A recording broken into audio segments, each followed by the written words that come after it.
troisième session du Conseil des droits de l'homme des Nations Unies analysera plusieurs problématiques et les situations des droits de l'homme de plusieurs pays. Parmi les thématiques inscrites à l'ordre du jour figurent la violence et la discrimination à l'égard des femmes et des filles, le droit à l'éducation et la traite des personnes, en particulier des femmes et des enfants. État partie membre du Conseil des droits de l'homme, le Sénégal est représenté par le ministère des Affaires étrangères et des Sénégalais de l'extérieur.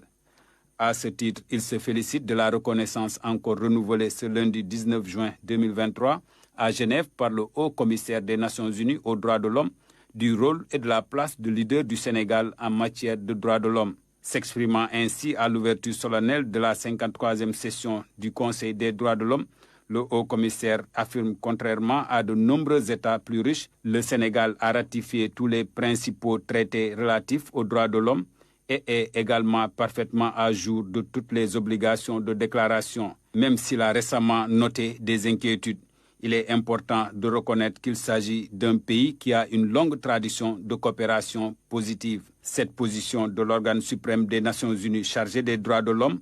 confirme l'attachement du gouvernement du Sénégal à cette question dans un esprit de transparence et de collaboration, ainsi que sa volonté de consolider sa tradition de pays respectueux des droits de l'homme dans le cadre de la légalité internationale et des lois et règlements nationaux. La session va durer plusieurs semaines et un document final sera produit à cet effet.